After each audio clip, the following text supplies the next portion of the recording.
Posh.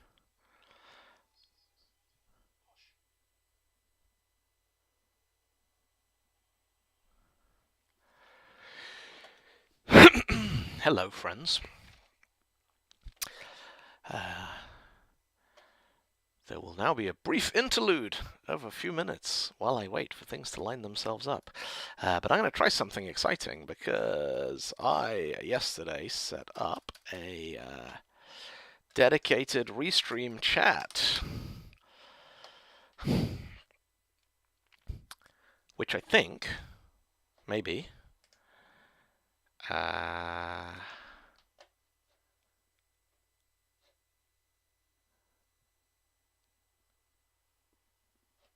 I'm just poking around with some settings. So one of the funny things about the way I'm running this stream is I got it's streaming live to Facebook and, well, to YouTube and Twitch and maybe Facebook as well. I don't know. Facebook. Oh, it says sending data, so maybe it's on Facebook, maybe it's not. Who knows? But this means that there are 3 different chat systems running. Which means that for the folks who are watching along at home,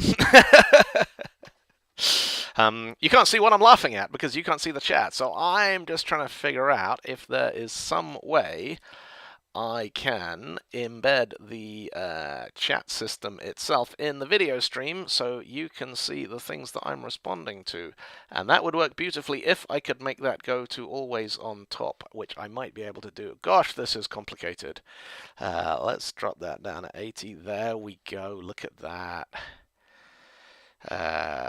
Ooh, that's kind of cool. There we go. All right. Okay. To interact with the app, hold down left control. Got it. Oh, got it. Oh, yeah. Okay, cool. Right. So, yep. Okay, that looks pretty nice. So, hello, friends. Welcome to Advent of Code Day 2.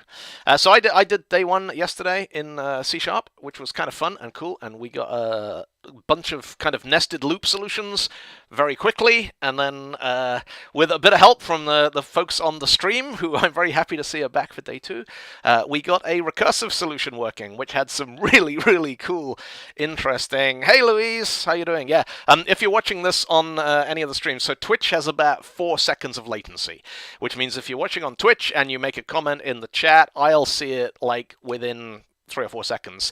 If you're watching on YouTube, there's, I think, about 20 seconds of latency. And if you're watching on Facebook, last time I tried it and actually got it to work, it was about 48 seconds of latency. But according to my little multi-stream window, here, look at this. Yeah, see that? See that? YouTube's online and Twitch is online, and Facebook is just sending data, which presumably Mark Zuckerberg is hoovering up into his massive data sack that he's then going to sell to somebody for we don't know what. Anyway, you didn't come here to hear me opinionating about streaming platforms. Let's do some Advent of Code. So, before we go any further, I just want to have a look, because my friend Nick Gilbert was on the stream yesterday, and he suggested afterwards a solution to Day 1 that I just thought was absolutely beautiful. So I was doing this in .NET, in C#. So let me spin up a thing there. There we go. So this was Advent of Code Day 1, and I want the thing, and that's nice, and there we go. And so yesterday we looked at a solution to Day 1 that looked like, let me have a look at the program, so that was over there. So we came up with this rather nice, too many things, not enough screen. I'm going to shrink that down a tiny bit. Give me 1 second here. Can you tell I'm making a chunk of this up as I go along? Honestly, it's all immaculately rehearsed. There we go. That's nice. That's cool. Hey, Chris, Twitch chat not working. Hit it with a broom. Or, you know, poke it with a internet pokey something. I'm sure we'll find a way of making this work. So let me just... There we go. Anyway, so we came up with this rather neat solution in .NET, which looked kind of like this. And then Nick pointed out afterwards, and this is one of those, I can't believe that I didn't even think of that, in C#, you can do it using a thing called link. And so the problem for yesterday is you had a string of numbers, and we had to find a certain number of numbers, like you had to find 2 numbers or 3 numbers that added up to give you 2020, and then you had to return the product of that set of numbers. And in link, you can do it with, so no, static int link solution I enumerable of ints. And you can just do this. So you can say from x, let me just double check the syntax because I'm having a little moment here. It's kind of weird. I don't know if any of you have ever done the streaming thing. It's the first time I've sort of done it regularly, and you definitely get to a point where half of your brain is off kind of talking on the stream, and the other half is dealing with stuff and code and trying to solve problem, and that's it.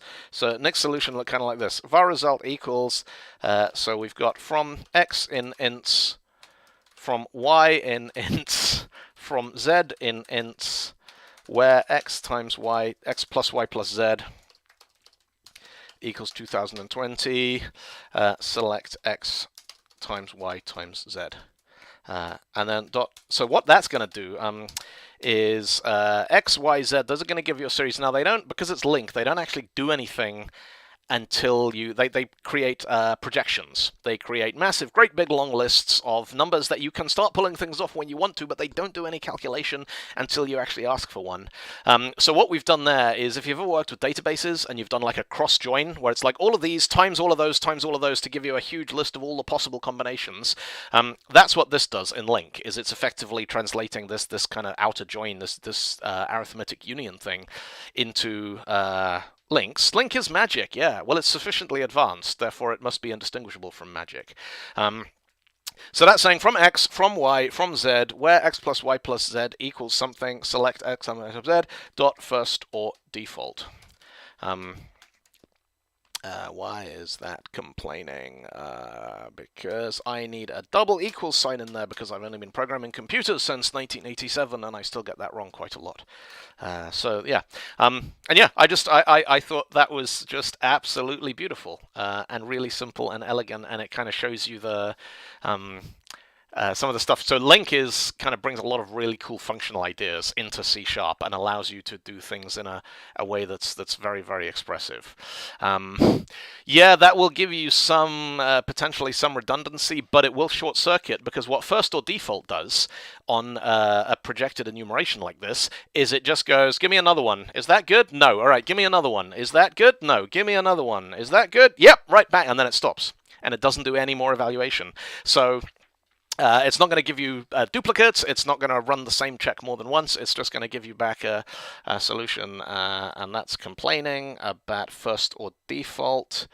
And yeah, we just need to return results. So we could actually crunch that down even further, and we could just say do that. And that, you know, if you really wanted to, you could crunch that down into a link one-liner. So anyway, let me just stick a comment on this, then I'm going to push this together. Then we have a look at day 2, and just do day 2. And then, because lots of people on Twitter were going, why aren't you doing an Advent of Code in Rockstar? I'm going to try and solve day 1 in Rockstar. You will select the first element. Okay, I see what you're saying. So actually, we could do this.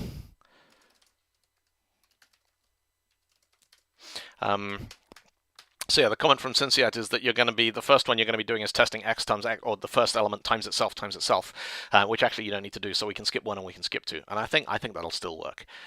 But if you want to play around with that, I'm going to push it up to GitHub, and you can play around with it.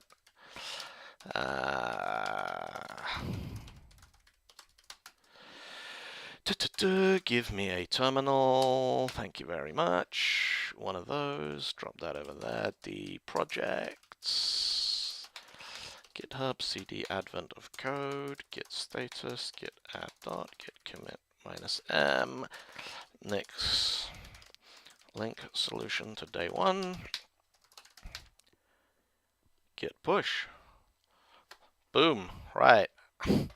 Okay, so the moment of truth. You know, it's a little bit daunting going live on the internet with a problem you've never ever seen before, and then being like, right, I'm going to look at this now for the first time, and then I'm going to solve it with all of you watching, and hope that this isn't one of those days that my brain decides it's just going to turn into pudding when it's faced with some code to look at. Let's see what day 2 is all about. Day 2. Password philosophy.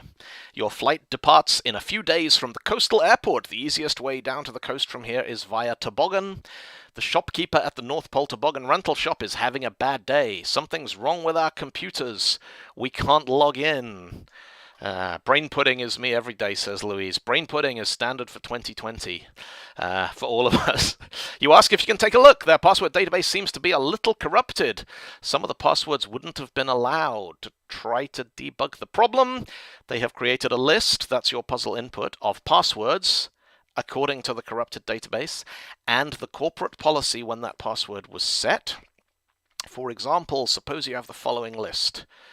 13A colon ABC 23. Okay, each line gives you the password policy and then the password. The policy indicates the lowest and highest number of times a given letter must appear for the password to be valid. For example, 1 to 3A means that the password must contain A at least one time and at most 3 times. Okay, so this rule here is saying if that's the rule, 1 to 3A is the rule, then it's allowed to, it must include A at least once, and it can include it once, twice, or 3 times. But if there's no A's, it's invalid, and if there's 4 A's, it's invalid. Yeah, okay. Middle password is not valid. It contains no instances of B. So part 1 is a lie. Why is part 1 a lie, Coding Naga? We'll come back to that in 23 seconds when the YouTube stream latency has caught up. So in the above example, 2 passwords are valid. The middle password's not, contains no instance of B, but it has to have at least 1. The first and third passwords are valid. How many passwords are valid according to their policies? Okay, so what we need to do with this one is, let's grab our input. Open that up. What do we got? Okay, that is a nice, big, massive file full of passwords. Save as, D projects, GitHub, Advent of Code 2020, new folder, day 2. Open that up, input.txt. There is my input. Looking good. All right, so.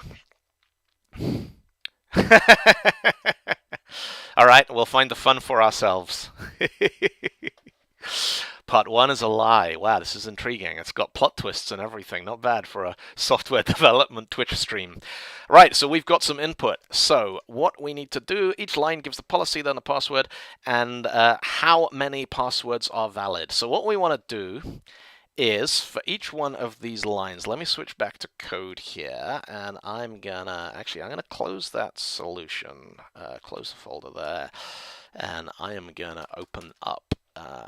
I've lost a window. Too many windows. Not enough brain. I definitely had a terminal window here somewhere. All right, we'll find another one. No big deal. We can do that. There we go. Boom. All right. So let's open up code in that. So I should now have day 1 and day 2. All right, that's nice. So boom. Right. So day 2. Okay. Required assets are missing. Yeah. Yes. Add them. Because yesterday this was a different project. Seems a good example demo and learn to use TDD with. So kind of, yeah, you know, we could do this TDD style.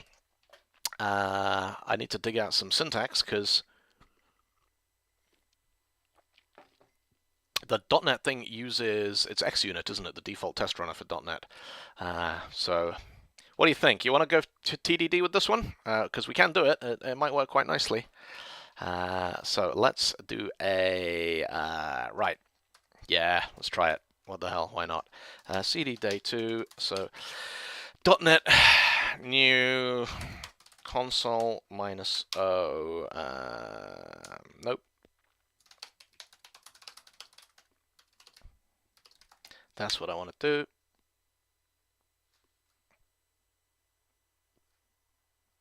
Okay. .NET run.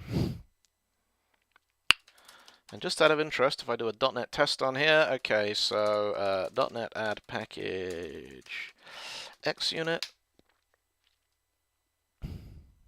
Woohoo! That looks almost like Node.js. That's a lot of lines. Okay, nice. Right, let's open code in this and see what we got here. So we've got program.cs. Now, what I'm wondering here is if we can, because hey Sharath, how you doing? What I'm just wondering is if we want to do a .NET testing with this, do we need to create a separate project for all our unit tests? Because I've been playing around with a bunch of things recently. Hey, Dado. A bunch of things recently where you just put your tests in the same file as the code you're actually testing. And so I'm wondering if that's something we can do here. So I'm just going to refresh my memory as to the .NET test syntax, which I'm sure all of you know fluently. I'm going to show you this just so we're all on the same page. You know, the .NET test command is execute unit tests in a given solution. Yep, that's fine. That's fine. That's nice. That's nice. Just let me check. I've been in JavaScript land for the last 2 weeks where we have tests, but it's a different kind of thing. So xunit should be the default. Let's docs.microsoft.com is fantastic for this kind of stuff, by the way. That's fine, that's fine, that's fine, that's fine.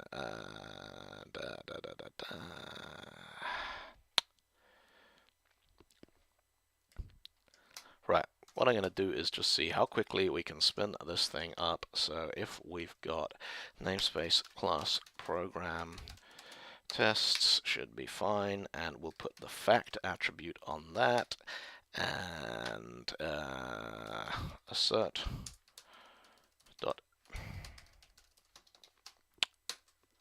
Why do I not have assertions? Because I'm not using xunit. More things that would go away if we were using full-blown Visual Studio to do this stuff. Assert dot is true. 1 equals 1. That should be constant folded out of existence for us. 1 was equal to 1. That should be fine.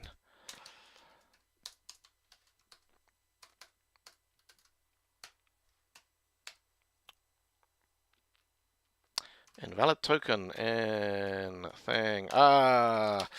Public void test. Let's check that. That should be that. That should be that. Let's try that. xunit could not be found. Why not? .NET package list.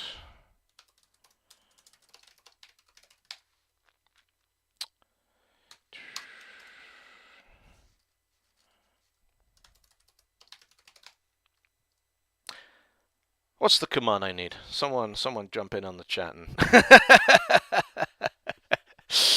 what is the .NET list packages? .NET list package, list the packages. There we go. That's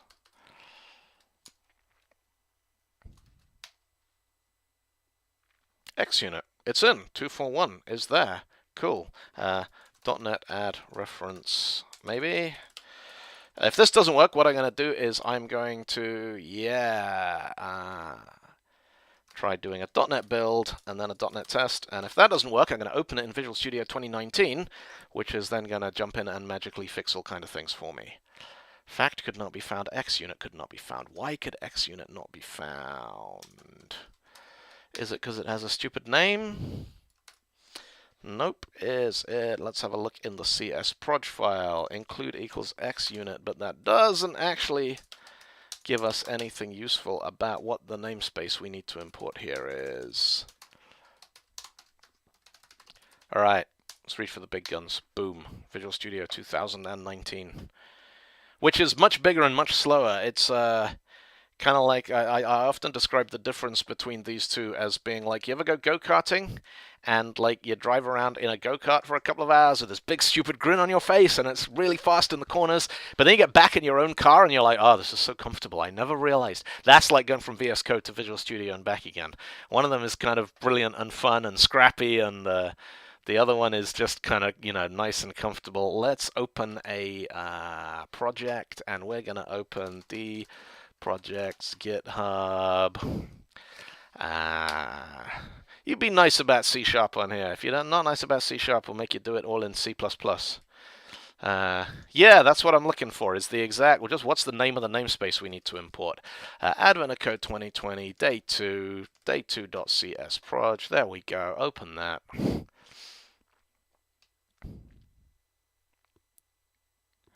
Da, da, da, da, da. Solution Explorer. Thank you very much. Let's get that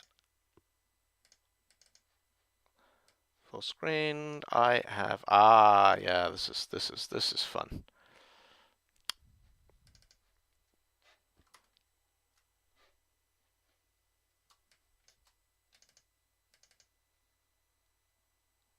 Right. Boom. Solution Explorer. There we go. Move that out of the way. Program.cs. All right. Dum.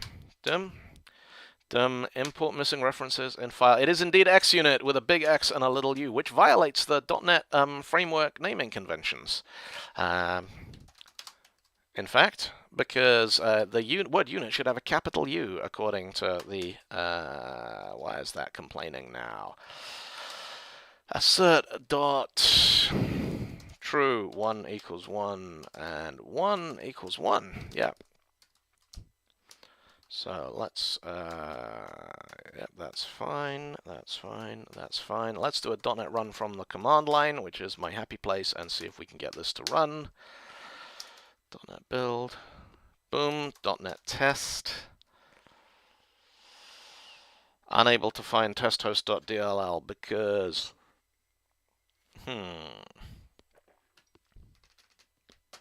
it's the wrong kind of project. All right, let's do so we are going to do right. We're going to throw away everything because everything we've got so far other than our input file is rubbish. So get rid of that, get rid of that, get rid of that, get rid of that. Bye-bye. We will not be needing you again today. Right. So we're going to do a .NET new solution.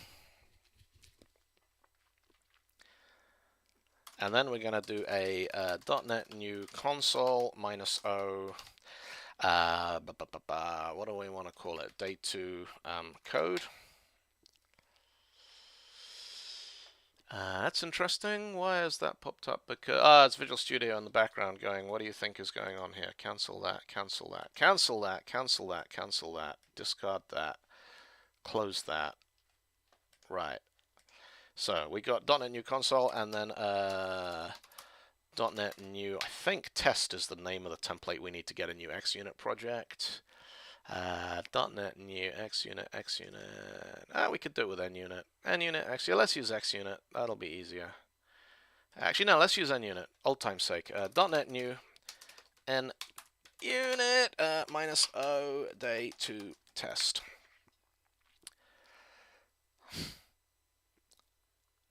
Should do it. And then I'm just going to run that. But actually, no, I'm not going to run that. Not now. Bad time to do it. .NET SLN add day 2 code. .NET SLN add day 2 test. C++ with com was the best, says Louise. I can't remember any of it, but I remember that I loved it. It's like a lot of things in code. It's one of those things that if you've kind of never seen anything like it before, it lets you do some amazingly cool stuff, and then you kind of look back on it later, and you're like, wow, was that fun? Did we, you know? It's weird. I thought Visual Basic, VB Script, and Classic ASP was amazing the first time I saw it. And I still think Classic ASP and JScript is actually a pretty cool runtime because you can learn the whole object model in a day. Right, and then I just need to do so .NET build that, make sure that's going to work. And then go into day 2 test and .NET add reference / day 2 code. So we've got a reference to our code project inside our test project. And then we are going to open up VS Code. We are going to go into day 2. So let's just sketch out the shape of what it is that we need to be doing here. I'm pretty sure I deleted. Oh, yeah, I did delete it. That's fine. That's all gone. That's good. So Here is our day 2 code program. So our class program is a static void main that is going to do something. So in our code, we are going to want something like a password validator.cs, which is going to be a public class password validator. Now, first thing I'm going to do here is I'm just going to kind of sketch out the shape of the solution. Architecture is too strong a word for something that has two solutions, or two projects, but we're going to plug in just enough that I can get the shape of the thing and make sure it's working. So public class password validator, and this is going to have a method on it called public bool validate password string password, and this is just going to return password equals, what's the most secure password you can think of? It's ABC123, isn't it? That's maximum security. Troy Hunt told me that. So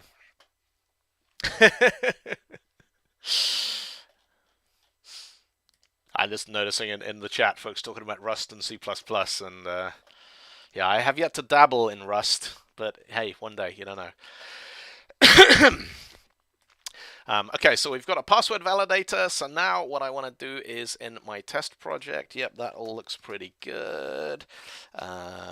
Sort out the brackets on that. So var validator equals new password validator. Assert dot, what the hell's the assertion syntax in NUnit that we are looking for? It's been a while. Let me just check that. So NUnit assert syntax. Yep, it is static methods of the assertion class. All right. Assert dot, come on, give me the thing. The assertions.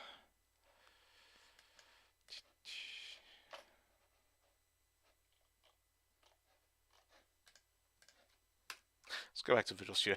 For some reason, the little plugin thing that is supposed to be prompting me for which namespaces contain various things in VS Code is currently not cooperating terribly well, which is making things slower than they should be.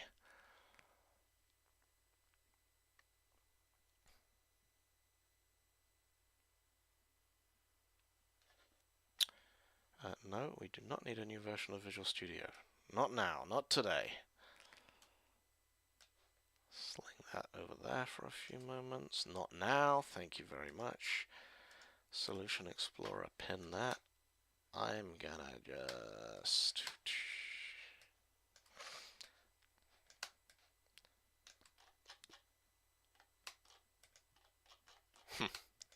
This little chat window we got here is a Streamlabs thing, or a Restream thing, and it has a weird feature where you can click through it, so you have to hold down Control to click on it.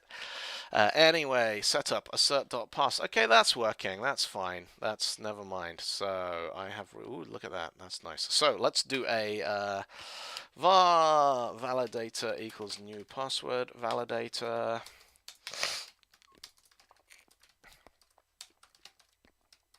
Assert dot so var result equals validator dot validate ABC123, and assert dot is true result. So let's valid password is valid, and then we'll sling in another one down here, and this will be invalid password is not valid, and this will be XYZ789. Assert dot is true result. That's fine. So let's run that lot and rebuild solution. Check we got a clean build off that, and then we should be able to run all the tests. I wonder if I have ncrunch installed on here. That would be... Yes, I do. Come on, come on, come on. So you can enable ncrunch by selecting enable from the ncrunch Visual Studio menu. Where is the ncrunch Visual Studio menu? extensions, ncrunch, enable. Ah, I own this. Crap. It's one of those days. All right, we'll come back to that. Never mind ncrunch. .NET command line. You can tell it's been a little while. So let's do a cd day 2 on here and do a .NET test. And what do we got? Sweet. Invalid password is not valid. That I validated the wrong thing. That should be assert.isFalse result. So let's run that again. Boom. Total tests 2, passed 2. Hey, Surly Dev, how are you, friend? Welcome. So, yeah, you're absolutely right, Philip. The second test is the wrong way around. Let me just find. So there's that. Okay, that's nice. Right, so let's go back to our Visual Studio Code. So let's have a look at our input.txt file, which is in here somewhere. So we've got, I'm going to sling that in this code project. There it is. There's input.txt. So there's that. Now right-click properties. Little thing we got to do here is I'm going to say copy to output directory always, so that it gets baked into our solution when we do a compilation. Right, let's grab a couple of random lines. Let's go back to the web browser where we had our Advent of Code Day 2 solution, or the brief that we're working to here. So there's that, Advent of Code.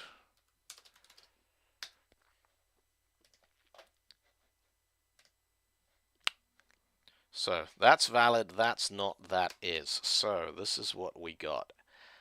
So let's take a look at a so test case. So this is a test case thing. I don't know if you come across this. It's a really cool thing that you can do with NUnit and various text fixtures. Is you can plug in different input cases and it'll run through them. Sort of you can run multiple cases using the same set of test code. So that should be valid, and we'll plug in another test case here, which is that one, which is also valid, and we are gonna plug in down here test case that should not be valid.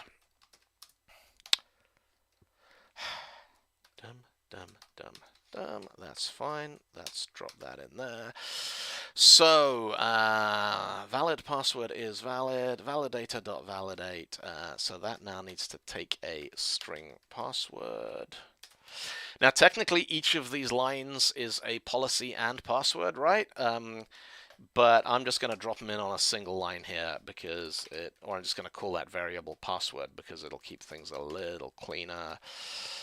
So validator.validate password. Now I'm going to rename that method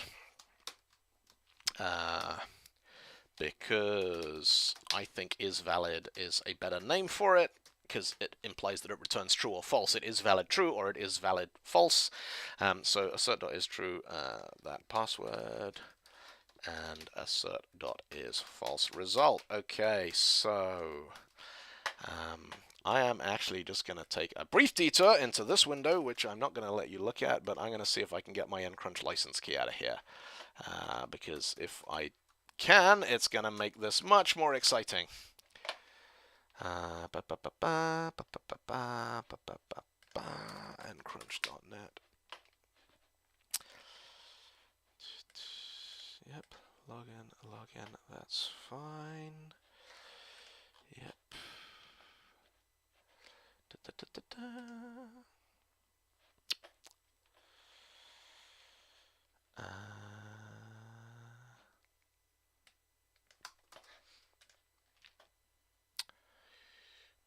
Tools, so extensions, ncrunch, enable.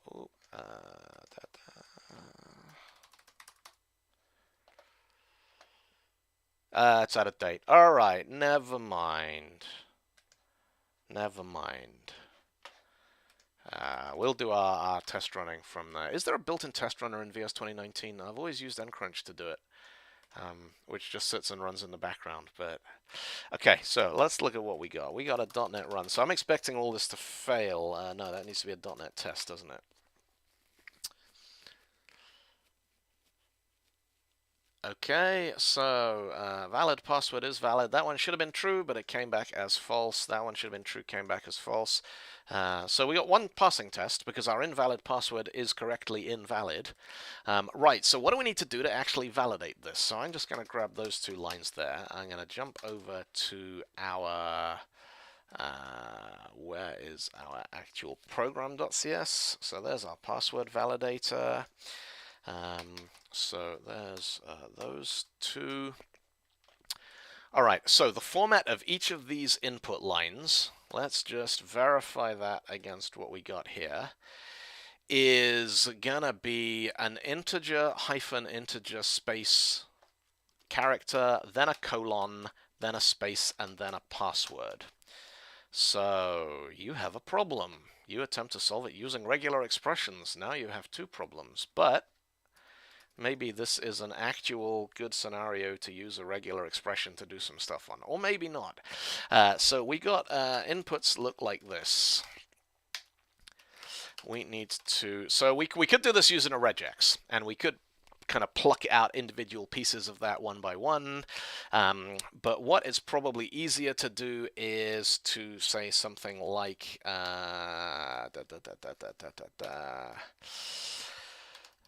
password dot split. So if we split on colon, that's going to give us the first half and the second half. Let pair equals no let. I am in C# again now. That's fine. So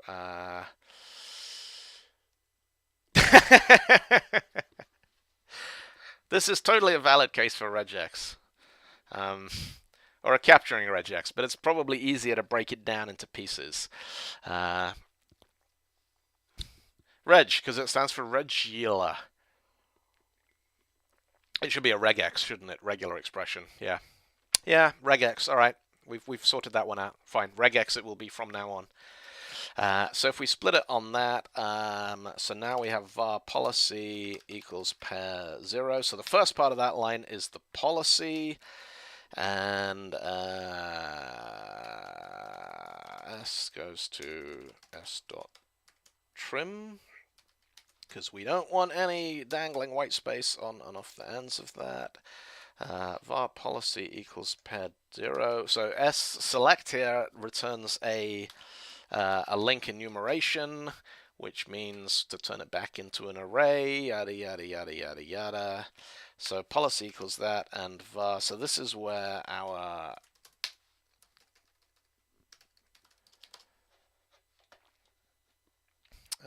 yeah. So password and then equals pair 1. So that should be fine. So now what we want to do is, so the policy is going to be, we want to split that on characters. So var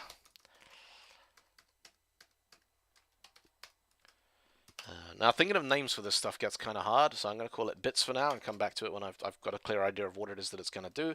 Var bits equals policy dot split, and we're going to split the policy, which is this part. We split that on the space, and then we are going to end up with var digits equals bits 0, and we want to split that on a hyphen. And we want to select each of those goes from a digit goes to int32.parse. Now I'm assuming int32 here could be, if performance was a really big deal, int16 or even byte. If we had very, very big numbers, we'd probably want to go with something like int64, but I'm assuming int32 is going to be sufficient for what we are doing here. So there's that, there's that, there's that. That's nice, that's fine. Let's shrink that out of the way a little bit. So there's the policy is the first half, is that bit. Password's the second half. They're both trimmed. Policy split on that. Bits dot naught, that's fine. Int32 dot parse. Why is that because we can convert it to, I love this. We can just say if it's x goes to a method that only takes a single parameter x, we can just give it the reference to the method. So that is fine. There's digits, that's trimmed, that's to array, and var. We can't call it car, so let's call it, it's always going to be letter, isn't it? There's no scenario in our input here, I don't think, where that is a... Alright, quick inspection suggests that's always going to be a letter. It's always going to be a lowercase alphanumeric letter. So that will be bits 1.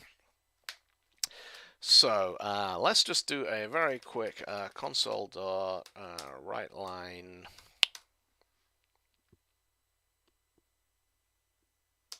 You can tell I've been in JavaScript all week. Console.something is my go-to for when it comes to what's going on in here. So now we need to do some actual validation on this thing. So let's come up with a...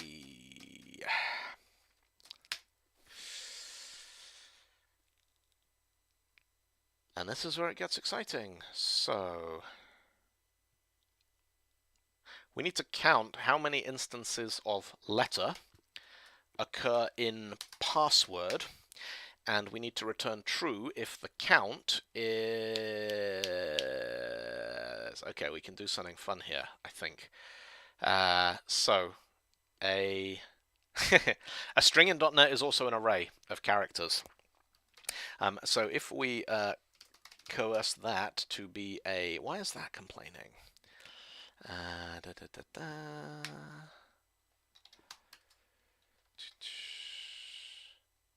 Cannot convert string to char. Ah, yeah, because you can't cast a string to a char. It doesn't matter. Okay, so we can do this a different way.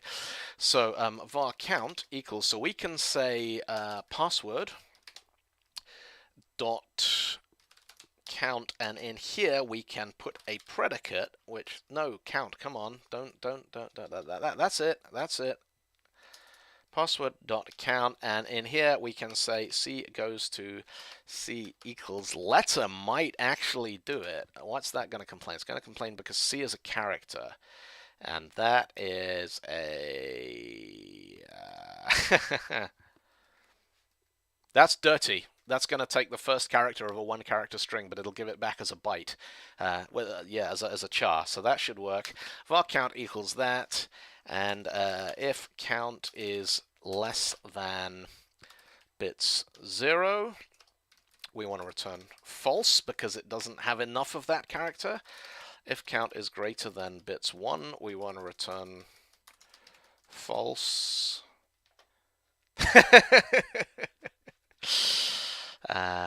What's that complaining about?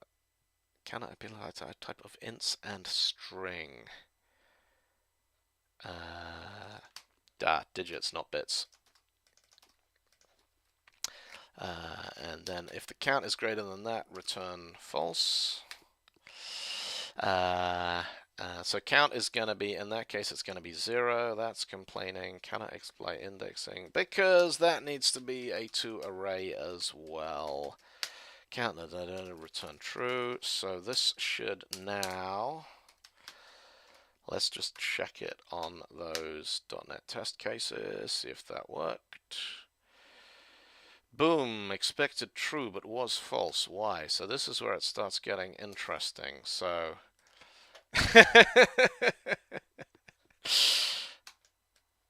There you go.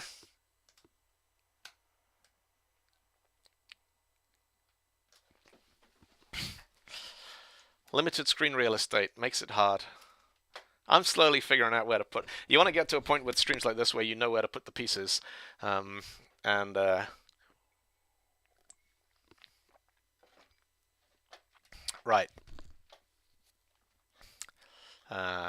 So I'm just gonna do a thing. I'm gonna do a thing here a second. Hang on. Having this window that I can't click on is making life extremely difficult. There we go. Now I can scroll this as well. Class to out of a string needs digits. Chris needs digits. All right. Yeah.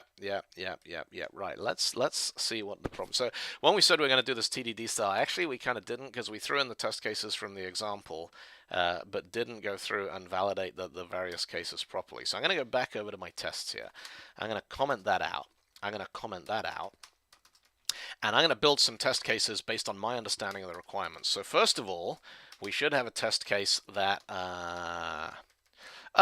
wait a minute. Where have these spaces come from?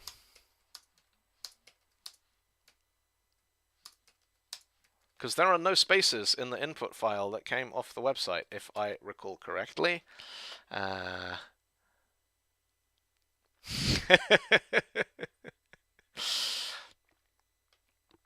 Dylan needs to look to his left, which is over there.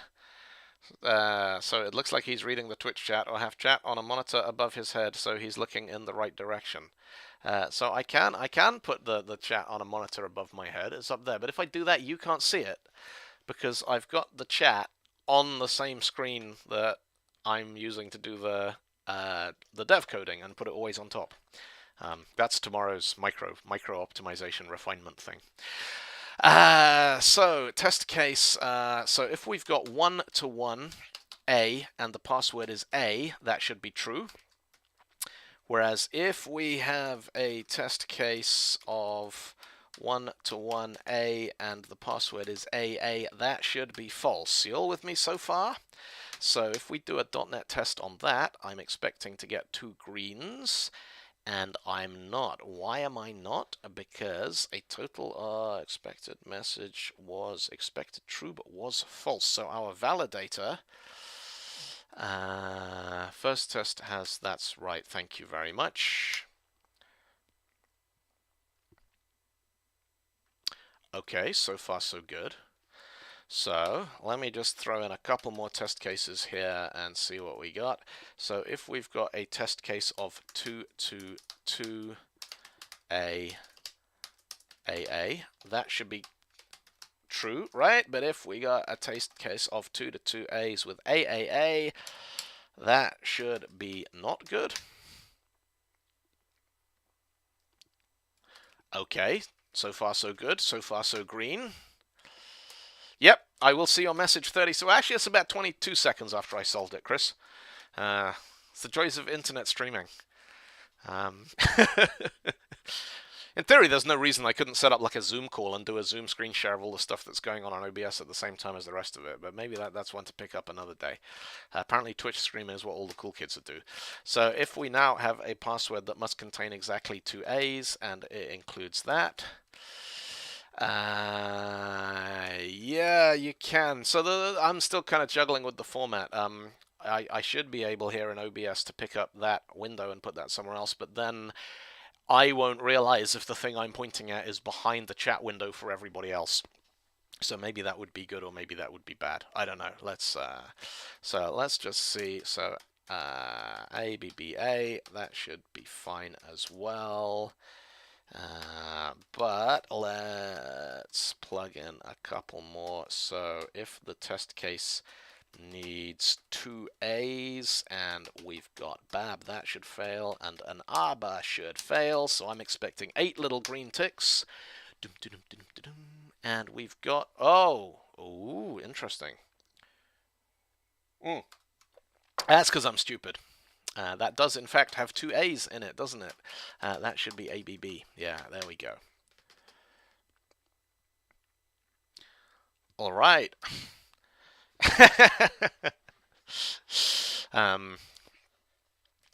So there's that. That's all fine. Right. Let's see what it does on our input now that it has been unmangled. So .NET test on that. That should be fine. Okay. So we got some kind of simplified test cases that are passing. We've got the inputs from the example that are passing. So now we can take our fully amazingly tested algorithm that we've got here, and I can go over to program, and I can first of all put the brackets in the right place, and I can say what was the actual requirement here in the Advent of Code brief was how many passwords are valid. So we've got a validator, boom, so we can do a one-liner. Var validator equals new password validator. And given there's no state in this, we could even probably make it static. And now we can return console.write, no, so var result. Let's do var count equals file.read all lines input.txt where validator is valid count.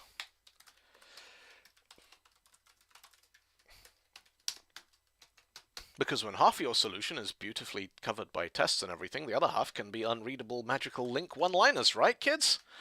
Let's see what we can do. So, boom, that's not what I want to do. I want to do .NET Run, and .NET Run is going to need a project, which is going to be day 2 code. And if I'm lucky, this is going to give me an integer. And if I'm really lucky, when I put the integer in the web page, it's going to blow up. Why?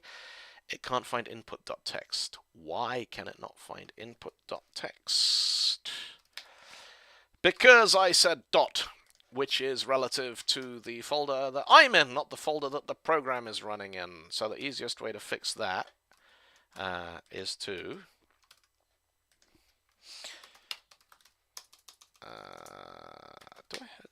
yeah, that'll do. Move day 2 code / input.txt to here.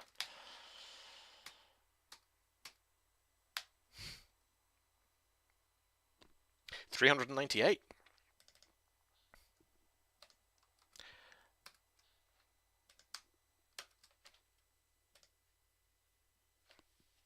We are 1 gold star closer to saving our vacation. Woohoo! Right. Do the get thing. Get status. Yep, fine. Get add all the things. Get commit -m. Solved part 1 of day 2 using TDD, kinda. And C#. Git push. Oh, we got 7 minutes to solve part 2 and implement day 1 in Rockstar. I think that might be a little bit ambitious. The Rockstar thing might have to wait. Right, what is day 2 looking like? So, while it appears that you validated the passwords correctly, they don't seem to be what the official Toboggan corporate authentication system is expecting. The shopping is slowing around. He accidentally explained the password policy rules resolved job of the slow around street. The official Toboggan corporate policy actually works differently. Each policy actually describes 2 positions in the password, where 1 means the first character, 2 means the second character, 1 based indexing. Exactly one of these positions must contain the given letter. Other occurrences are invalid. So, how many passwords are valid according to the new interpretation? So we got 2 digits, and we need to see if the character at either of those indexes matches the character provided in the policy, I think. So let's jump back over. Now this is where I'm quite pleased that we broke this down into this whole caboodle. So let's have a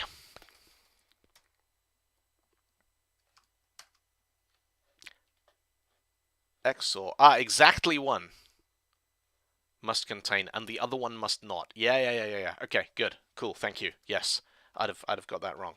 So let's do a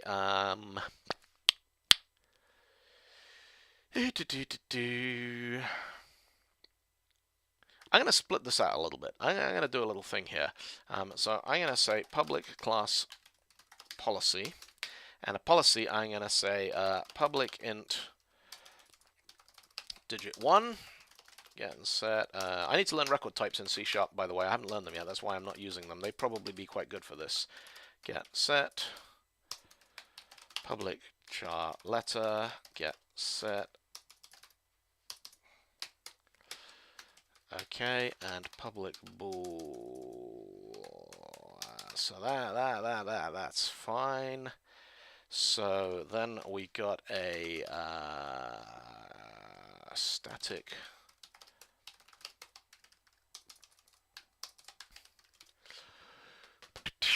So policy is going to give us back a digit and a letter, and is going to, this is interesting. There will be, okay, we're going to bake the public string password into this as well, which means policy is no longer really a very good name for it, but let's see what we can get out of the other side of it. So public static policy pars string input. And so that's fine, that's fine, that's fine, that's fine, that's fine. We want to get down as far as here. So I'm going to move that back up there. This dot password. So var p equals new policy. P dot password equals that. P dot digit 1 equals digits 0, yay, from 1 base to 0 based indexing. P dot digit 2 equals digits 1. P dot letter equals bits 1, 0. That should all be fine. Let's move that lot up to there. Public static, that's fine. Return policy. Yeah, why is that complaining? Cannot convert type string. We'll call that rule because policy is now the thing that we're talking about. That's fine, that's fine, that's fine. Okay, actually no, we won't. We'll just return P. That's what I should have done in the first place. So that's policy. I'm going to make that abstract. Interesting .NET question. I do not know. That can't be instantiated because it's abstract. Yep, that's cool. Return P. So, Chris, we got to get your Twitch chat working.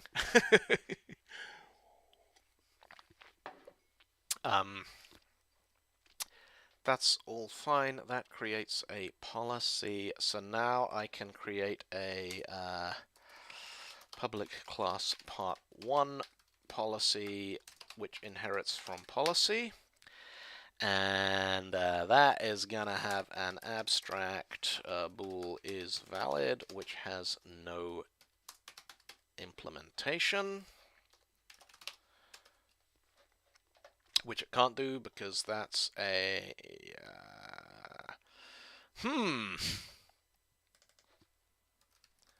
that can be virtual. Yeah, that's fine. Why is that complaining? Not all code paths return a value, return true. Okay, so we're going to need to override it because we can't have a static parse method in something that, yeah, that's fine. Okay, fix the namespaces. Yes, that's fine too. That's fine too. Return true, part1 policy. So in this case is valid var p equals part1 policy dot parse. Okay, input and return p dot is valid. So what we've done here is we have isolated the bit that extracts the digits and stuff from the rule, and put separately a bit of code that will actually do the this dot password. That should be fine. This dot letter, that's fine. Override bool is valid.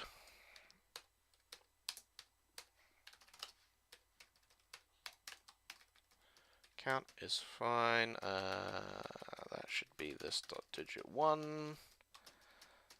That should be this dot digit 2.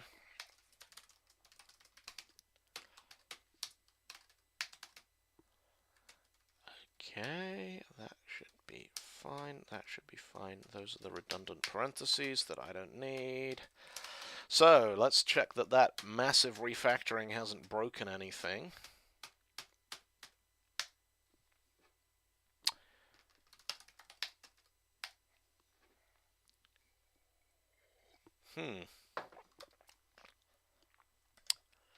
Password validator could not be found. Oh, it's because I've moved this into the day 2 code and I have not updated the test to take the new namespace into account. That should be using day 2 code. Yeah, that should be fine. That should be fine. That should be fine. Rebuild the whole lot. Everything's good.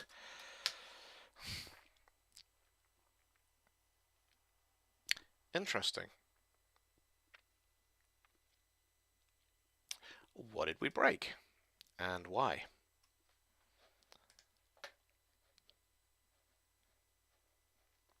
Digit 1, digit 2, that's all fine. Yep.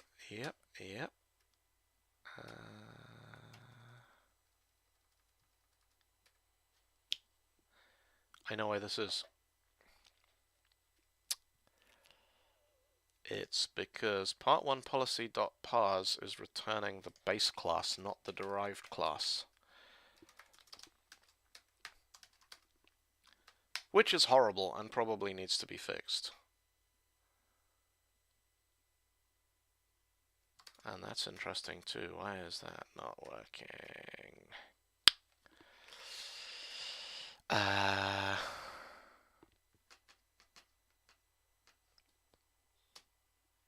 Alright, I'm going to change the behavior of this ever so slightly. So I'm going to have that as a...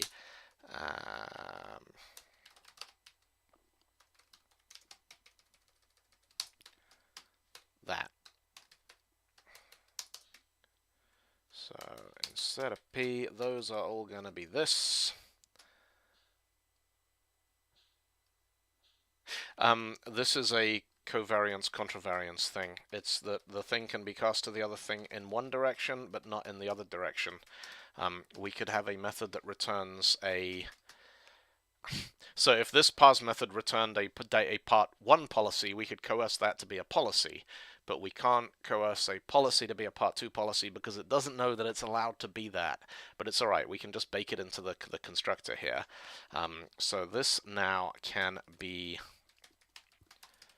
abstract, which is good, which means this needs to be protected, which is fine, which means the is valid can be abstract, so we're never going to call it by mistake, which means we can drop the implementation on that method, which is fine. So now part1 policy policy needs a one. We need to give it a constructor, public part1 policy string input derives from base input and does nothing with it.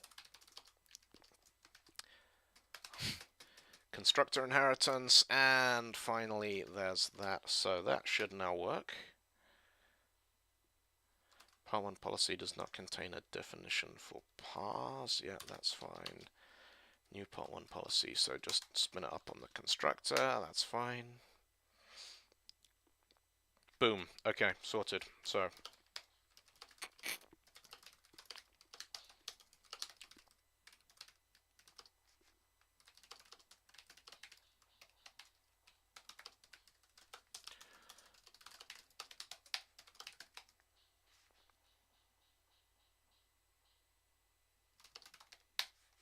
So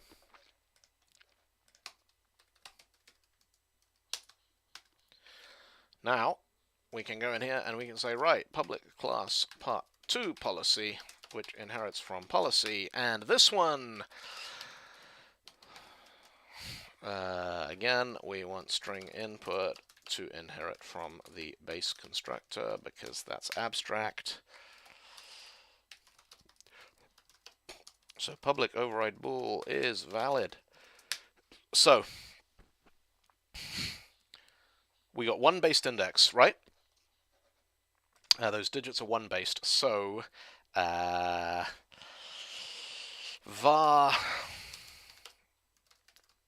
first letter equals this dot password, this dot digit 1 plus 1.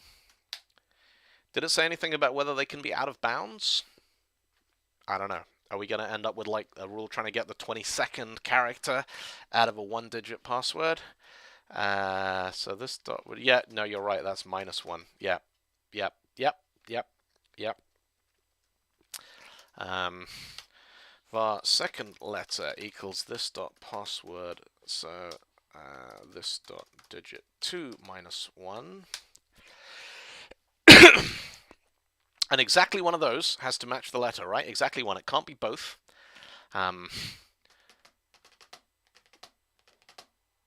So the kind of really kind of dumb, naive way of doing this would be to return first letter equals this dot letter, or second letter equals this dot letter.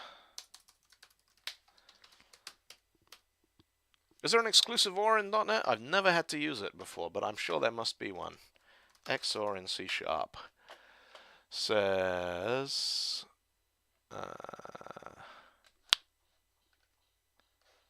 is that Boolean or is it bitwise?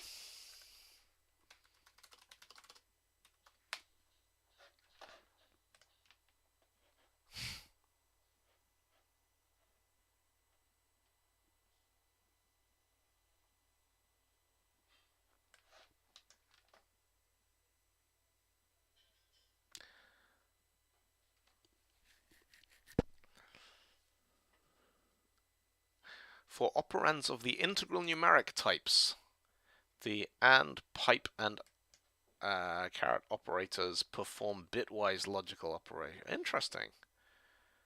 Does that mean that if we do exclusive OR on things, so those are characters, but I do not think that in C# a character is considered an integral numeric type, and indeed it is not. So we can drop in over here, and that's what we need to do there. Yep, that's fine.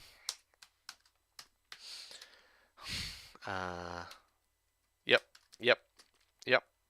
So there's our part 2 policy. So, in theory now, to answer to part 2, we should be able to change that to that.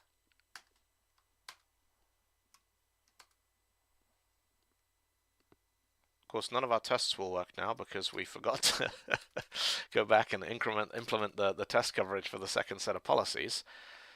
Let's try it and see what happens. Yeah, Luz, I'm with you. That seems like the best way of doing this. Let's just do a nice big .NET run and see what we get at the other side. Boom. .NET run minus project day 2 code. What?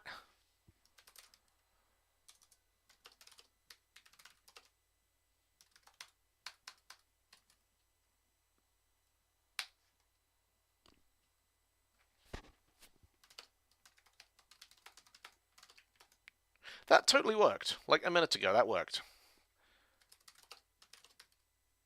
Maybe it needs to be minus project because not enough minuses is clearly the thing that's wrong. There we go. That looks nice. 562. All right.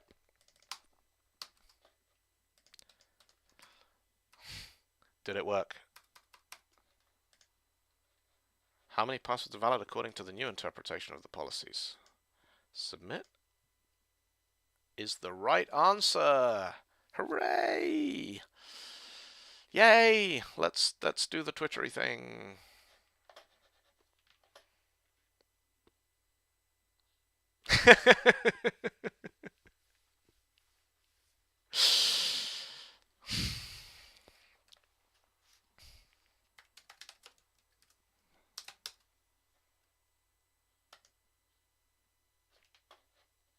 All right. So, yeah. Just looking through.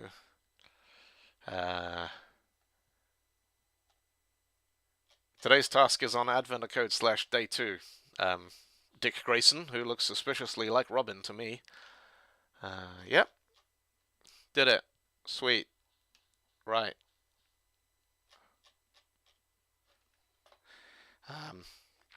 Now then, I said that when we'd finished doing day 2, I was going to have a look at doing day 1 in Rockstar. Does anyone want to stick around for another kind of...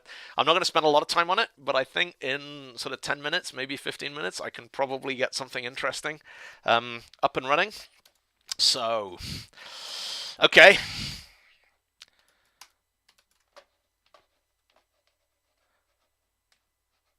Let's see what we can see. So that's out. There's that. Let's go there. CD day 1.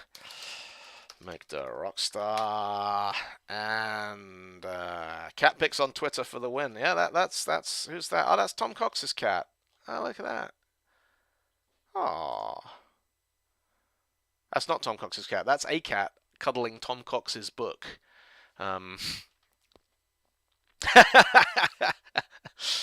Yeah, the pubs around here are open, but only if you have a substantial meal. So I'm going to go in and I'm going to order 9 pints of beer and a Scotch egg bigger than my own head and see what they make of that. I'm pretty sure that 8 pints of Guinness constitutes a substantial meal, you know, I really am. Right, let's do some stupid, crazy Rockstar development stuff and see what we can get done with it. Oh, you're in Tier 3, aren't you? Nottingham's, yeah. We're in Tier 2. We're in the pints with chips tier. So, let me catch my breath here a second. What am I trying to do? Right, I need to open that. I need to open that. I need to go into that. And I need to create a new file, which I'm going to call day1.rock. And now I'm going to shout. So I'm pretty sure the logic behind the substantial meal is to stop people going on. I love this. The marketplace has extensions that can help with rock files. Let's search the marketplace. What have we got? What have we got? We've got support for the Rockstar programming language. Haha. In the Visual Studio Marketplace. Oh, I love the internet so much. I had no idea this even existed. It's enabled globally. Look at that. Wow. Right. Let's see what we can see. Shout hello world. So now I just need to check that I have a working Rockstar runtime, because I never actually quite got the thing to the point of being globally configured. So I think CD Rockstar, CD Satriani is my JavaScript Rockstar interpreter. I think node rockstar.js // advent of code day1 rockstar day1.rock. Hello world, boom, program returned no output, and just to check, give back 0, check we're getting return codes out of it. That's it's running from a console, so it doesn't have return types. Right. How the hell does Rockstar work? Does anyone remember? It's been a while since I've written anything in it. So let me check some of my examples. Actually, first of all, I'm just gonna check what was the naive solution to day 1 that we did in C#. Yeah, the guy who wrote Rockstar. Can you even read in files in Rockstar? Yes, you can. Because the Rockstar host allows you to redirect standard in and standard out.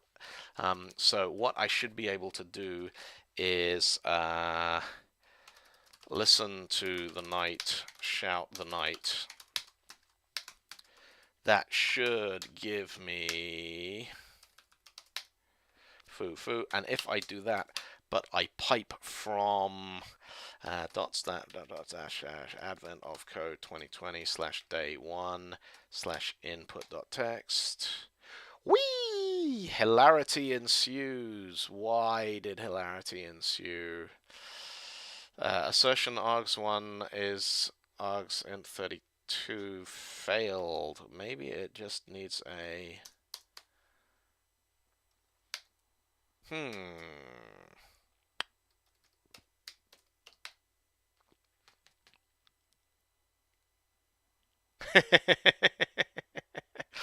Right, I'm going to try a slightly different approach, perhaps.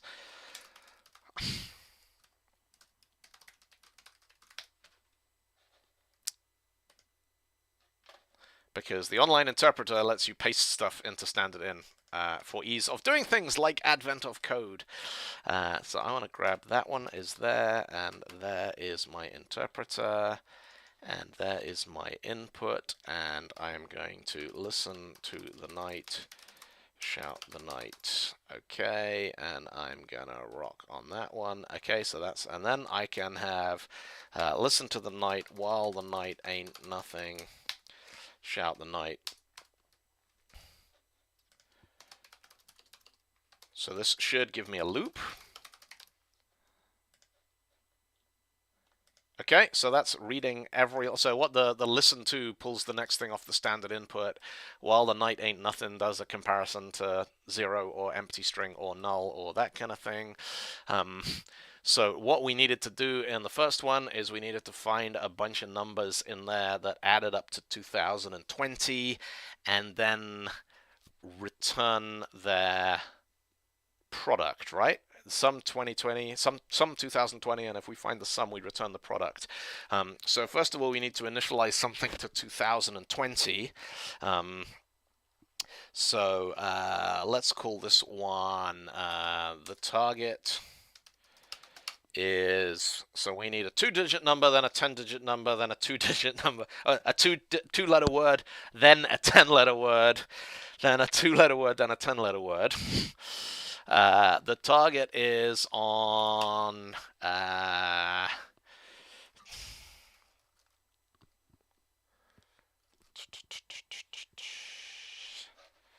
I need my word list for this. This is why Rockstar programming is interesting, is because you kind of bounce between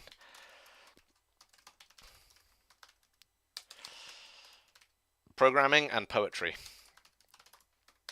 It's the only programming language that I've ever had the language manual open. Right, this is my word list. This is all the words in the English language. And I want to find all of the letters in here that have got a...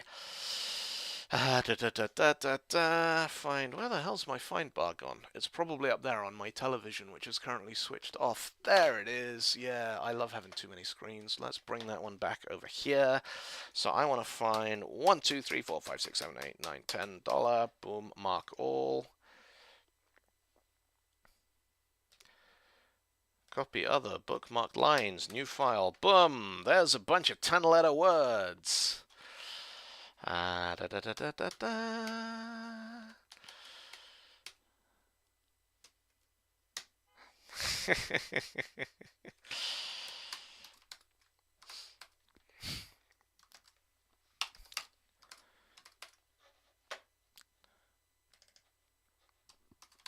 going to write nonsense. We'll put in nice lyrics later. Shout the target. Let's see what we get out of that. Boom, rock. So... first line of the output, 2020. All right. Oh, bedeviled. I like that.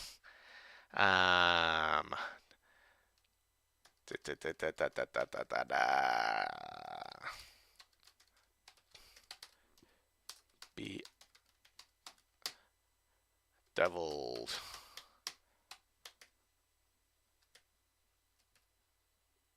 We can play with the wording later. Let's get the algorithm right first. So shout the target. So we know the target includes 2020, right? So we got listen to the night while a 9 8 nothing. So we got this big old list of numbers that we need to read into a loop. And for each of those numbers, we got to do like a nested loop kind of thing here. And that's gonna be kind of interesting. Incredible is 10. The problem is the 2-letter words. If we can find some 12-letter words, it might make things more interesting. The recursive approach might be easier. Yeah, actually, let's try converting the recursive approach from day one, because that was pretty neat. So we've got except we got this. We got inst any checking, and we got all kinds of stuff in there, which is gonna be difficult to translate directly. Let me just refresh my understanding of the array syntax in Rockstar.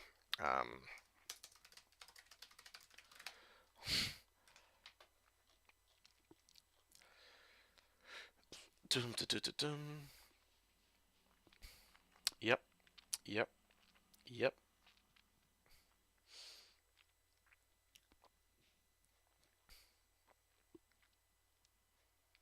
We've got splitting, we've got... yeah, that's fine.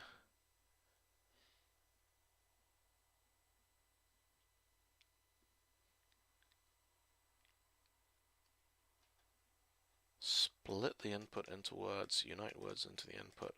Cast is the thing that parses strings into numbers. So we're going to need to do that. So what we need to do, I think, is read every line from standard in, cast it to a number, put the numbers into an array, and that at least will give us a collection that we can work with. And I think the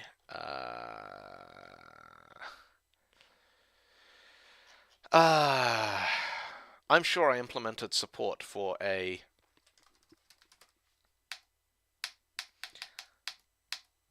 array push and pop operators.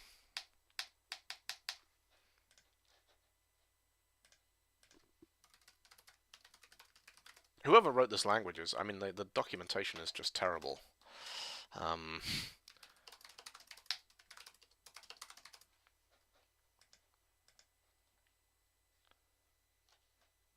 So that should be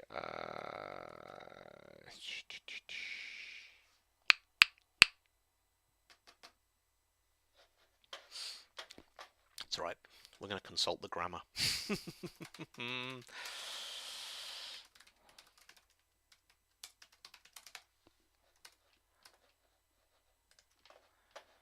So, Rockstar programming language specification. There is Satriani.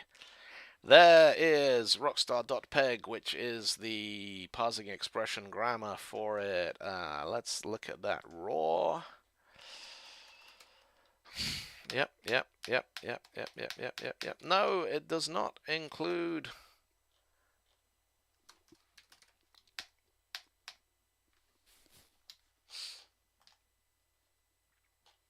Is there an open pull request, I wonder? No.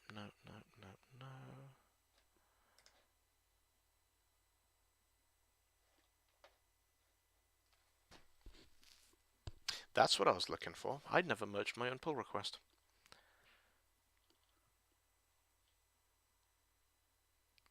That's because there were comments.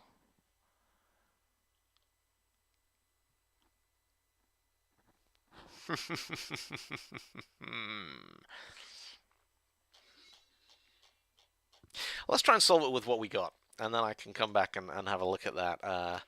So if we say... actually, I'm not sure we can.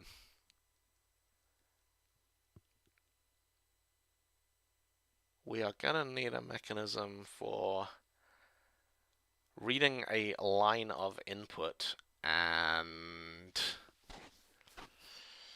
pushing it into some kind of a collection. And I don't know whether... Let me just see what the array syntax on there is. Shout the array out. So the only real way we could do... Okay, it's going to be really clunky. But listen to the night. So the target is on Colossus. The index is 0. Okay. So what we need to do, listen to the night while the night ain't nothing. So while we're getting numbers out of the array, cast the night. Let's do this. We're going to do this in two passes. While the string ain't nothing, cast the string into the number. Let the list at the index be the number. Build up the index. That should give us a loop. Now at the end of that, if I shout the list, I want to see what we get. So bang, rock. Build up the index is complaining because it wants...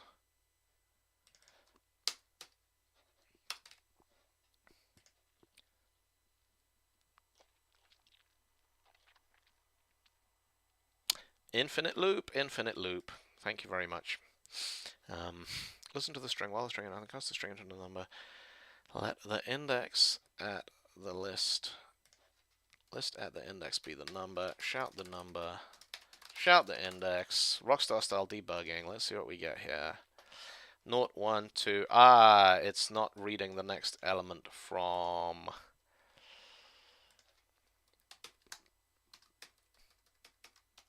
There we go. So the new line there, that's a array block. That's a loop terminator.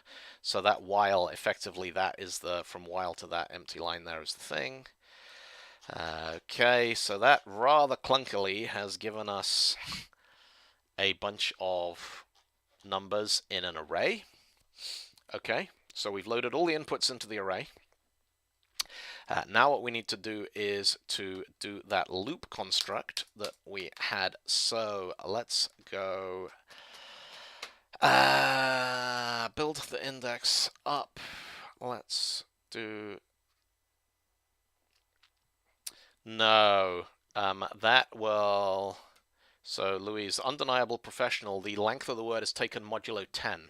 So to get the digit 0, you need a 10-letter word. An 11-letter word gives you the digit 1. A 12-letter word gives you the digit 2.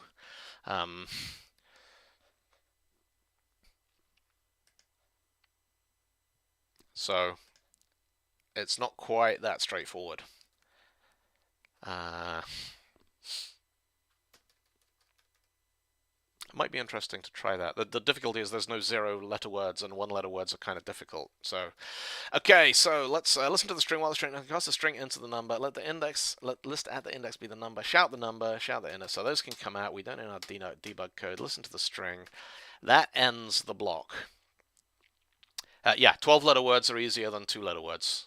Sometimes, certainly, you can say a lot more.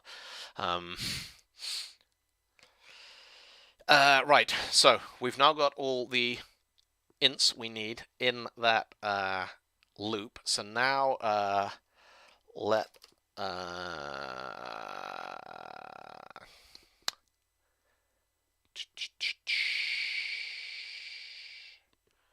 so let's say j I is me. I doesn't work in Rockstar as an index. J is 0, k is 0. J is 0, while j is less than... so the index is building up, up, up, so this should give us the maximum index. While j is less than the index, shout the list at j. Let's check that's going to work. That should give us...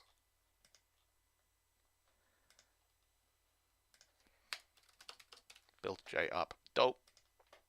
Okay. Gives us a bunch of numbers.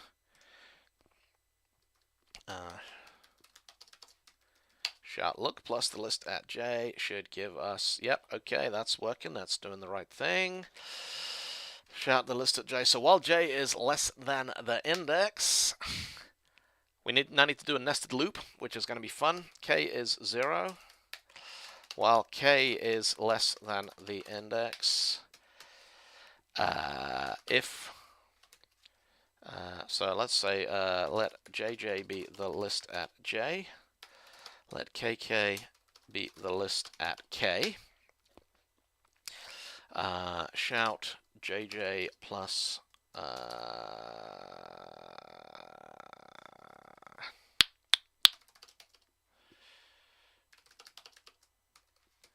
see what we get in there. Build k up. That should terminate that loop. That should terminate that loop. That's looping indefinitely. Why is that looping indefinitely? Maybe it's just taken a while.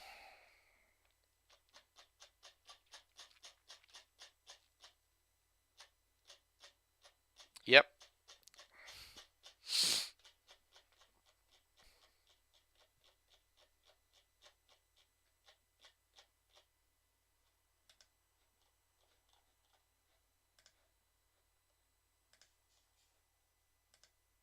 K is not, while k is less than the index, loop that round and round and round. I think there's a... Nah, it's all running client side. I wrote it in JavaScript for a reason. We're not going to get a 503 service unavailable. I mean, I could span my own browser with it, which has happened lots of times. Also, it's using a background worker process, so you can cancel the infinite loops, which took a little while to wire up, but it's quite nice now that it works. I'm just going to try something. I'm going to take out most of that input, and I am just going to drop in 5 lines of input so that it's more... Rockstar is not terribly performant. Okay, that's gone into a flat spin. Why has that gone into a flat spin? Well, k is less than the index. Build K up, build J up. That should...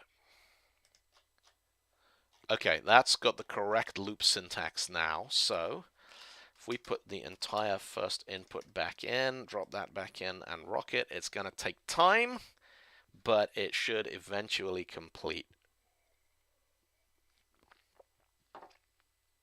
Which I'm going to assume it is. But now, if JJ with KK is the target,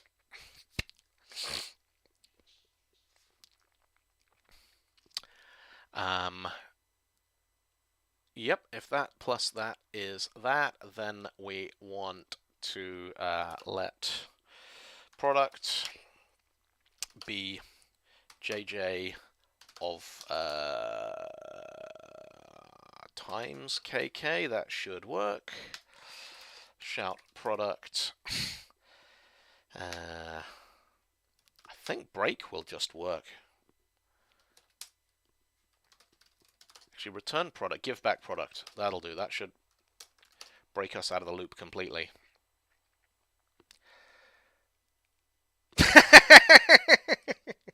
The target is an undesirable, unscientific, undeniable, unscientific wildebeest. There we go.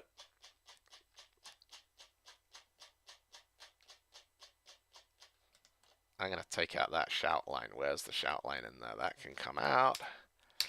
Ding, rock.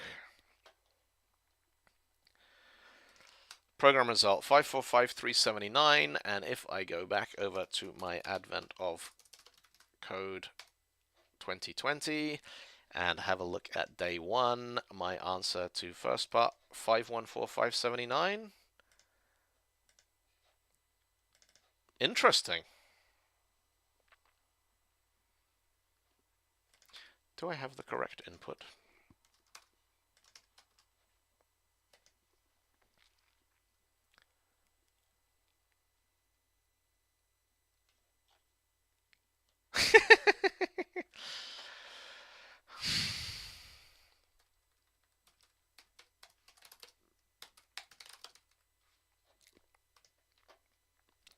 $321 times 1699.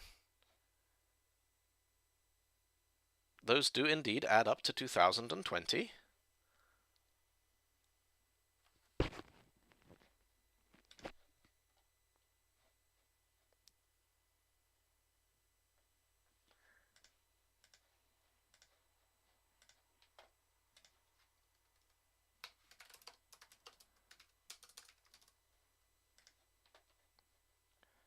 Yep.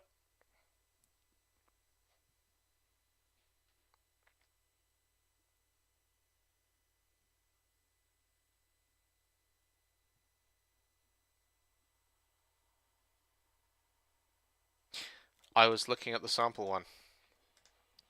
In this, so yes, my correct answer was 545379, which is 545379. Boom. Okay, now for the fun part.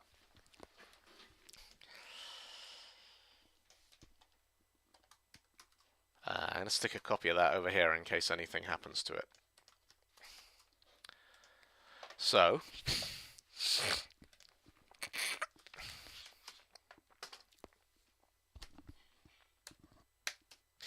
now this thing, the target, we can build this up. It doesn't need to be a single one-line declaration. So 2020 is we can so the fun thing with doing Rockstar and trying to make it lyrical is trying to think of different ways of doing poetic arithmetic expressions that multiply or add to give you the number that you want. So we need 2020, and 2020 factorizes into oh, look, I got a thing here. Check this out. I got another streaming angle, so I can do stuff like this when I'm doing workshops and stuff.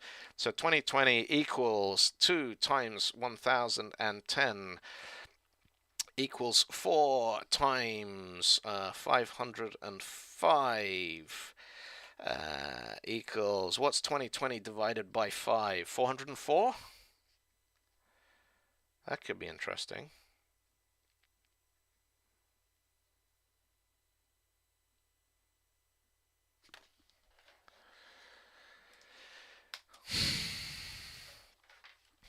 So we could do something along the lines of my heart is cold, relentless fire. So that gives us 404.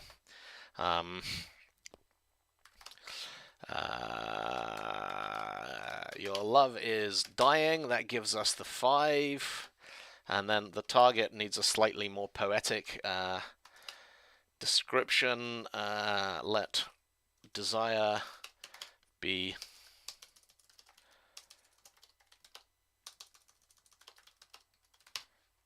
your love. Now, I think, let me just check the aliases for multiply. It's times and of. Of.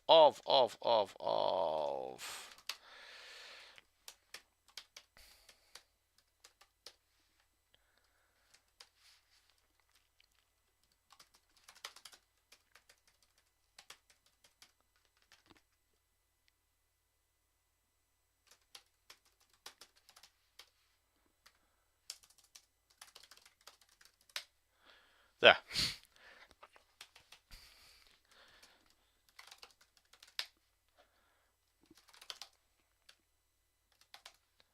So I think... There we go. So we just come up with a nice little way of getting 2020. My heart is cold, relentless fire. The end is dying. Dying isn't hugely... The end is dying. I don't kind of like that. The end is near is not enough. That's only 4 letters.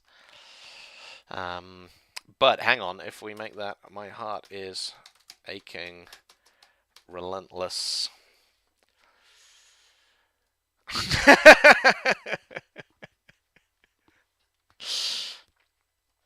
Let's use the unscientific wildebeest. What was the actual lyric?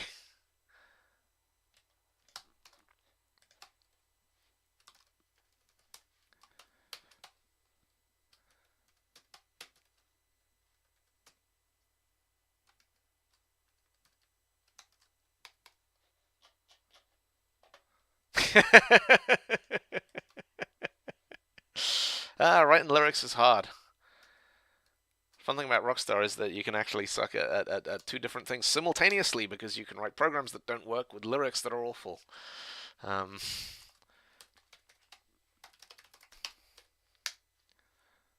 Also, that beast is a weird word. It's EE, not EA, because I think it's Afrikaans.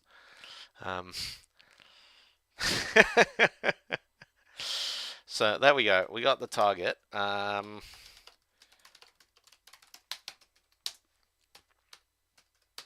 Your mother is an undeniable, unscientific wildebeest. Your father is nothing. What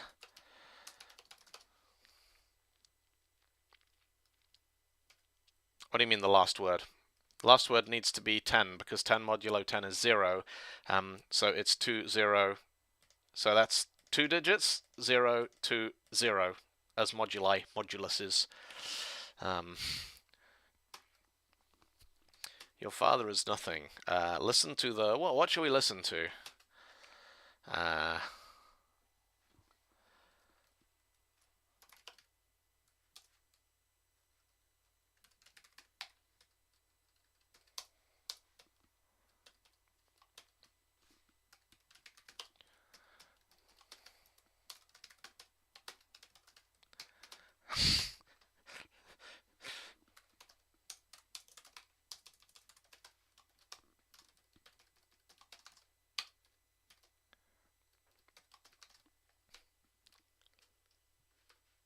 Do I have an alias for cast? Let's have a look.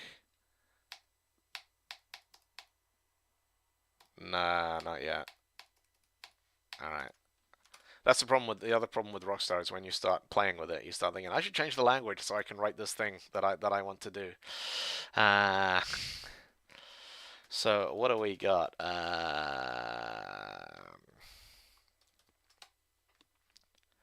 So the index there, let's go with daybreak.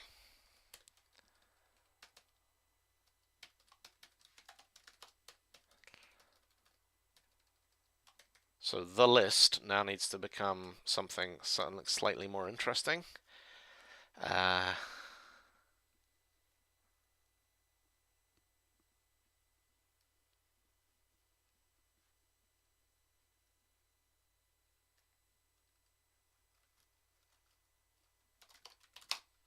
Good old Safari theme.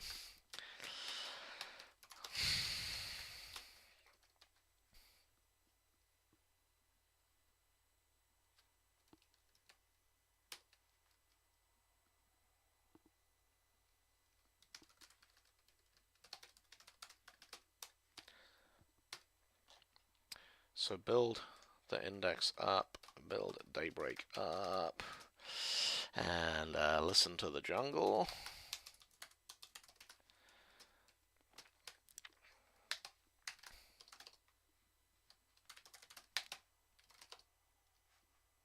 Hope is nothing. While hope is less than, is weaker than, so what do we say the index was? Daybreak. Fear is nothing. While fear is weaker than daybreak. One of the things I love is where you get these little almost lyrical couplets just by just by kind of banging around with lots of stuff that in normal programming you just put in a loop. In Rockstar, you're like, well, no, we'll do it 4 times in a row because that's how songs work. So we've got that and we've got that. And now, what did we say the list was? The lion. So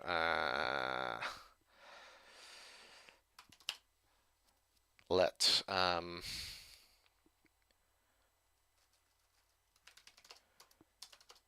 courage be the lion at hope. Let bravery be the lion at fear. I'm gonna call these something different. I'm gonna call this one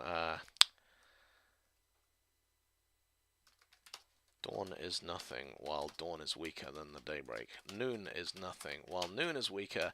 So that's the lion at dawn, and that's the lion at noon.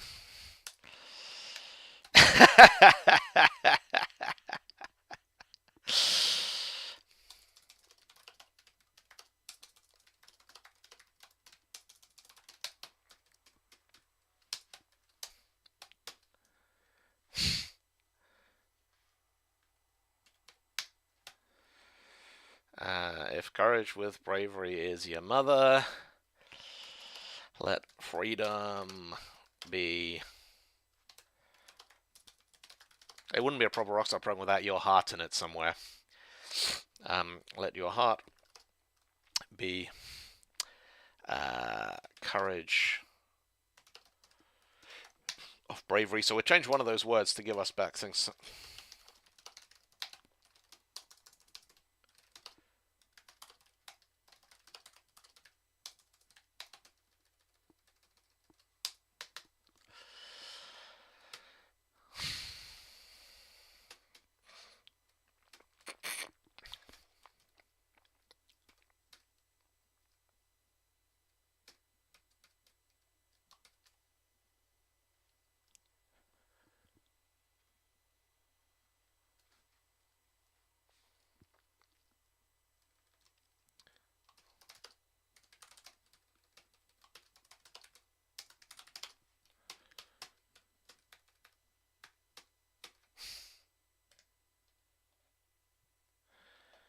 Can't assign the lion at 1. The lion is not an indexed variable. Why not? I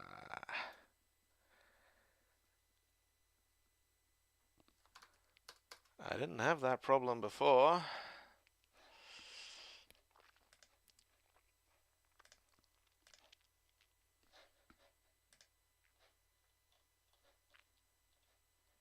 Interesting.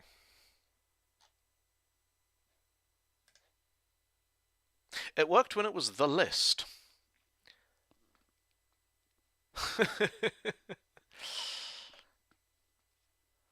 Cast the string into, so listen to the jungle. While the jungle ain't nothing, cast the jungle into darkness. Let the lion at daybreak be darkness. Maybe a problem with daybreak.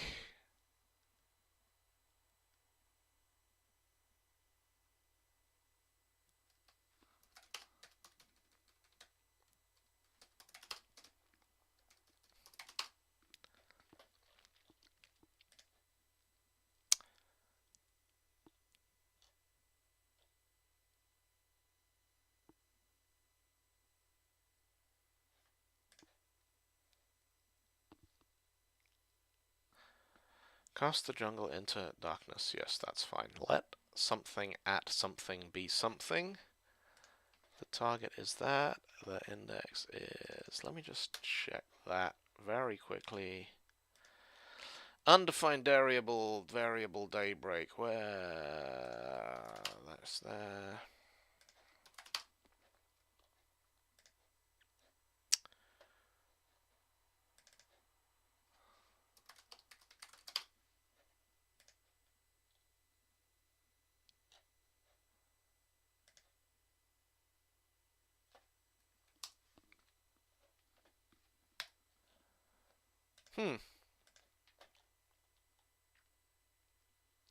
Well, it worked when it was ugly, and now that it's lyrical, it doesn't work.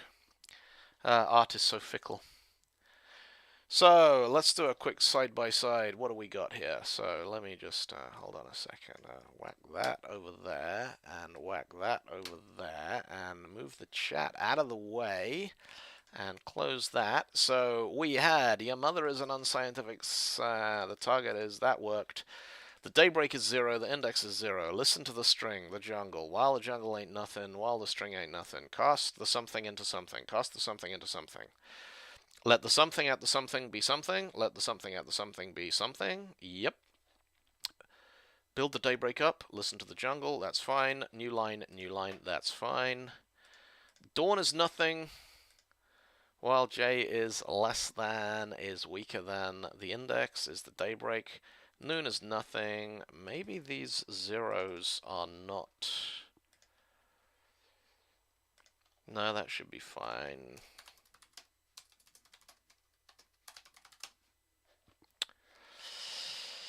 Let me just try. I'm going to stick something in the middle of the loop here.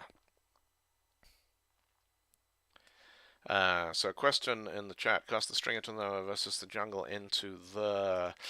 so the in Rockstar is part of a variable name. It's a common variable. So if you have the space something, it treats the whole thing as an identifier. The is important if it is used. So darkness is always darkness. So darkness and the darkness would be different variables. Daybreak and the daybreak will be different variables. Listen to the jungle while the jungle ain't nothing. Cast the jungle into darkness. Let me just try doing a little bit of a shout in here. Let the meaning be the lion at dawn. Let bravery be the lion at noon. Shout the meaning. Shout bravery. Shout arg. What do we get? Rock that. Number, arg, number, arg, number, arg. The second number there is always coming back as... Hang on, let's do the thing again. So 1, 2, 3, there we go, rock on that. We are missing something.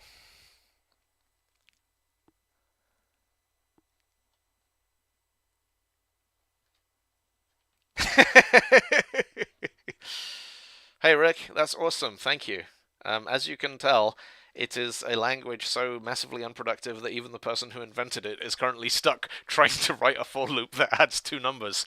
But hey, it's not like any of us is on deadline, right? Dawn is nothing, while dawn is weaker than the daybreak. Noon is nothing, while noon is weaker than the daybreak. Let the meaning be the lion at dawn. Let bravery be the lion at noon. Shout the meaning, shout bravery, shout arg.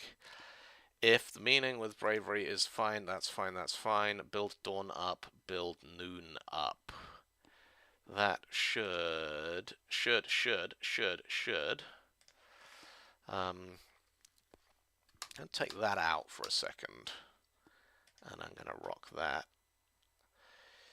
No, they shouldn't be case sensitive because they are regular identifiers. Yes, they are. That is the problem with it. The loops are the wrong way round.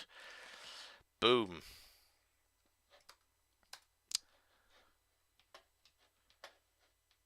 Good spot, Short Louise. Yes, the inputs are backwards.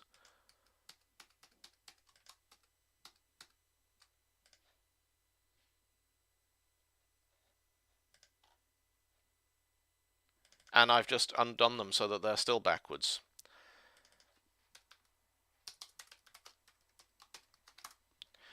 Incidentally, if anyone's interested, the code for this whole Rockstar interpreter is on GitHub, and getting a web browser to run an infinite loop on demand in a way that's cancelable is one of the hardest things that I've ever done as a developer. It was really, really interesting. Let's get rid of that and that and that and that and that and that and rock that, and boom, 545, 379.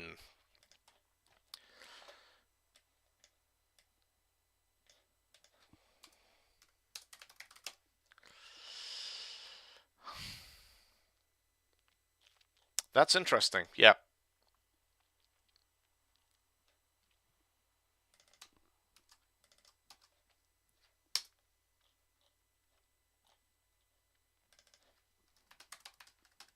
So nothing in Rockstar is zero-y.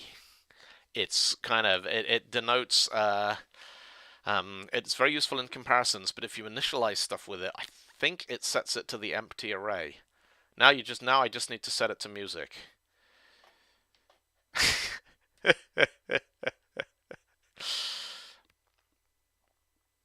first we need to see if we can make it rhyme.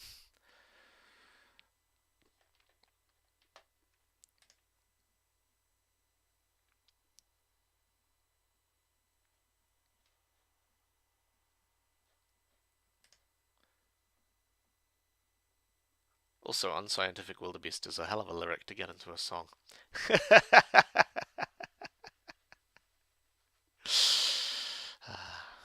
Alright, next time we do some Rockstar, I'll try setting it to music. It's just occurred to me, I have nothing at all musical connected to any of the stuff that I'm using to stream on Twitch right now. But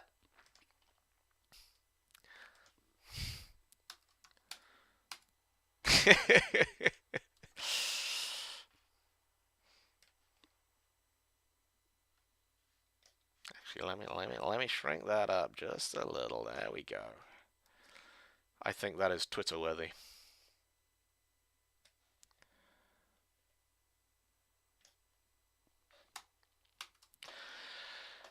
Right, I'm going to wrap this up because I have been coding and talking simultaneously for an hour and 53 minutes, and my brain was puddingy when I started, and now my brain is like a sort of cross between creosote and soup. That was fun. Come back tomorrow. We're going to do day 3 in so most days we're going to start off doing everything in C# and .NET, and they are going to get harder. I have no doubt at all that by the end of this there are going to be ones where even with a reasonable start and not having to look up syntax and all kinds of stuff, we're going to struggle to get the whole thing done within an hour. But when we get them done early, I'll play around and do some other stuff. But yeah, that was fun. Thanks for watching, folks. I'd say like and subscribe, but I don't actually know what those things are or how they work. But hey, yeah, I'm going to keep doing this. You keep coming back, we'll keep having fun. See you later.